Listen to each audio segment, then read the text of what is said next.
Howdy Moz fans, and welcome to another edition of Whiteboard Friday. This week we're talking about the rich answers, instant answers, direct answers, whatever you want to call them, that Google and Bing are providing in search results that are taking away a lot of clicks from those search results that people look for. And I think the big four that SEOs are concerned about are what I'm going to walk through first, and then we'll talk about some tactical ways that marketers can actually work around them or even take advantage of them. So the first one here is what I'm calling the customized instant answer. This is where Google has essentially said, hey, we're going to custom build something for this type of a query that shows this kind of an answer box. And you can see these for math equations, for weather kinds of searches. The one I'm showing here is specifically around sports and schedules.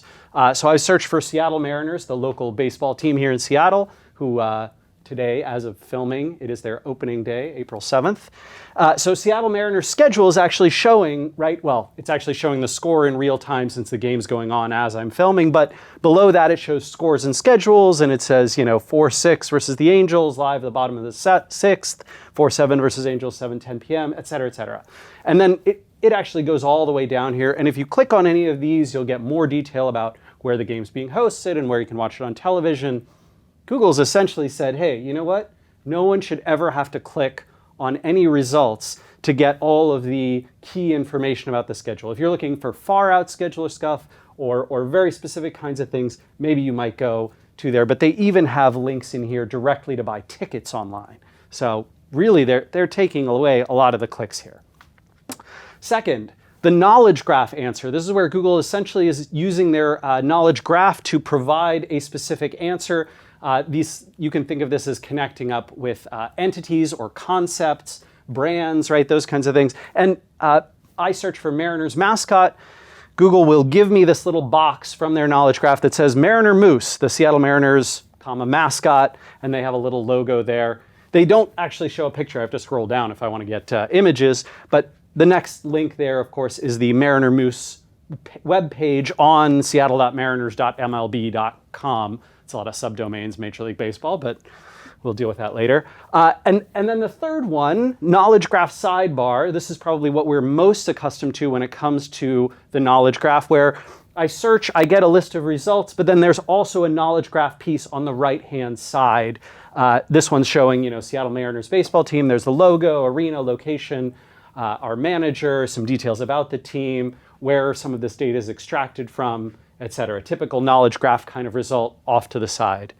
And then fourth, and potentially most perturbing, I think, for many SEOs, many marketers, is the extracted instant answer. This is an answer that Google has pulled from a website, potentially your website, and they're showing right in the results that full answer without a searcher needing to visit the page. Most of the time they will cite the page. Some of the time they don't even cite where the answer came from, which means you don't even have an opportunity to earn that click. Even more insanely frustrating. But in this case, I've searched for baseball, how many players, right? How many players on a baseball team? You can phrase this query in a bunch of different ways, and you will get a Major League Baseball roster is a roster of players able to play, blah, blah, blah, blah, blah, the 25-man roster and the 40-man roster. Okay, so there's two different kinds of rosters in baseball, and Google is building a big long answer to try and explain this and then sending you to the Wikipedia page if you need more detail.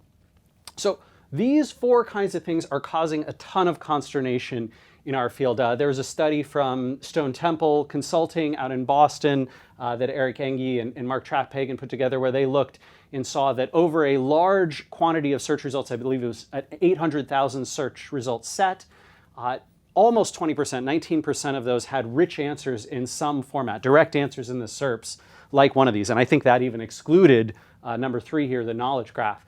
So that's a lot of queries where Google is taking away potentially a ton of traffic. You might say, hey, well, in the long tail and in the chunky middle, it's probably not as bad as it is in the fat head of query demand, but this is still very significant for a lot of folks. And so there's two ways to think about this. One is strategically and one is tactically.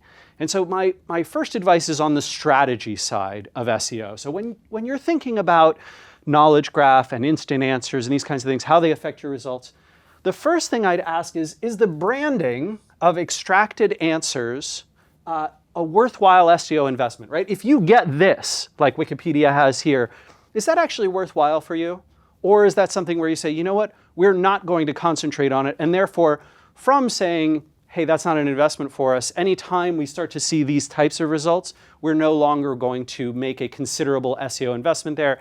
We don't really care if our competition gets it. We'd rather focus our energy, attention, dollars, people, time on the organic results where we think we can earn a higher click-through rate and actual traffic rather than just the brand association. Or you might say, brand association matters hugely. We want very much to be associated with baseball. We're trying to build this up. It would be great if we could replace Wikipedia here.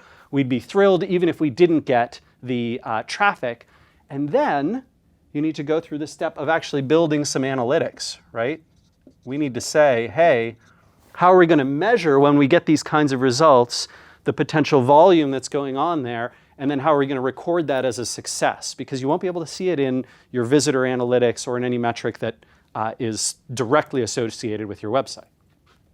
Second strategic one, what kinds of content investments could Google replace with instant answers? Content investments that we are making or that we are planning to make.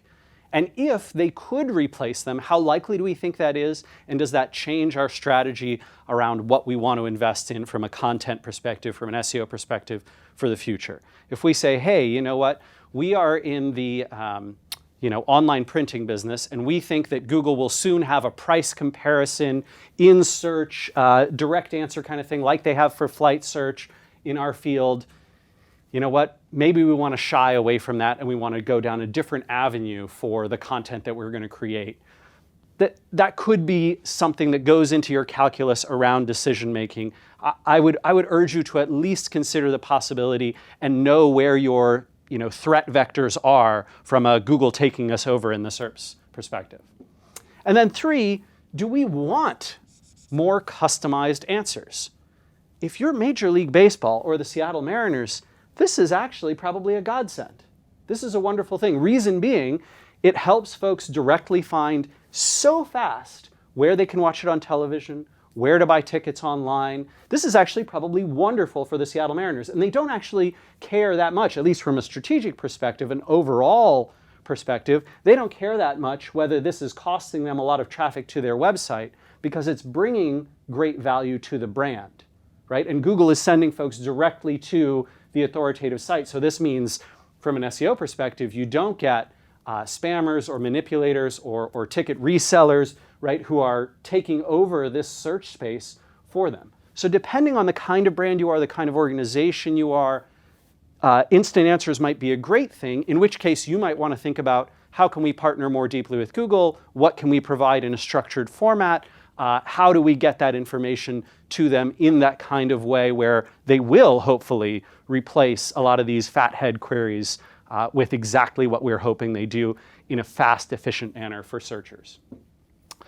Next up is tactical plans to consider. I think the first one's most important here. When you are doing your keyword research and your keyword evaluation, I think one of the things that many, many folks are still missing from this is a column that looks at keyword opportunity. So historically, right, we've had a bunch of things when we do keyword research. We look at, here's our keyword column. We look at difficulty. We might look at volume. We might look at potential value to the business. Maybe we're looking at how successful it was when we purchased that keyword and what the conversion rates were like.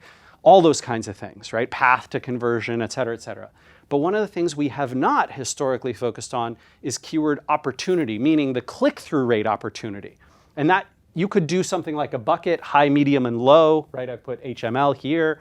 You could say something like, hey, we think that this alters the click-through rate curve, random guess, 30%, 40%, whatever it is, and use some numbers to say, to classify those, so that when you're actually doing keyword research and choosing which keywords to consider, you make the right kinds of decisions. Because a lot of the time you might see, hey, this has high volume, the difficulty's not that bad, oh shoot.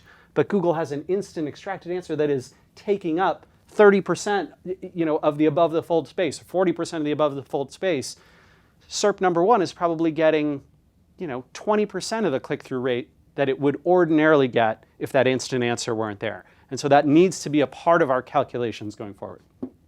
Second, what kinds of content and kinds of event are searchers who are not are not satisfied by the knowledge graph or instant answer listing, what are they searching for and how?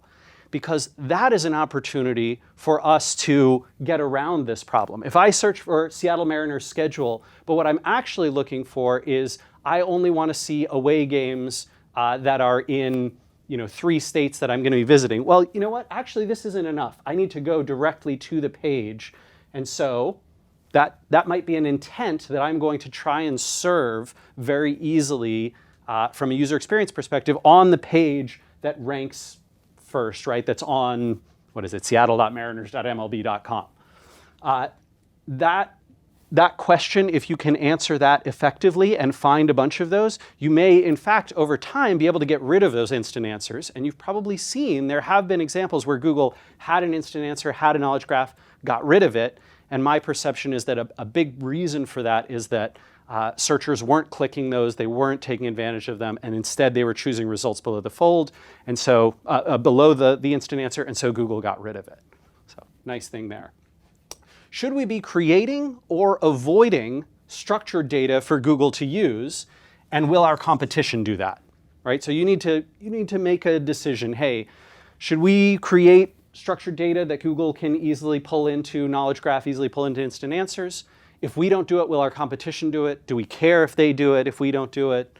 It's a little bit of prisoner's dilemma sometimes, but you've got to make the call there, and I think that's something SEOs should do in their tactical plan around keywords. Next, do we need to control for search traffic changes with knowledge graph and instant answers in our analytics or our forward-looking estimates? So if you say to yourself, hey, it's only a matter of time before we started seeing some tests here, we expect Google's going to roll this out in our space around our site, how is that going to impact us, and what does that mean for our year-over-year search estimates for SEO, traffic estimates for SEO, or what does it mean for how much we think we can grow this year, in the future, that kind of thing. And looking backwards, if this has been introduced, how much did that change our result sets and our traffic, and do we think that could happen more or less, and have we put that into our analytics so that we recognize, hey, our SEOs did great work, Google just took a lot of the traffic away from us from an opportunity perspective.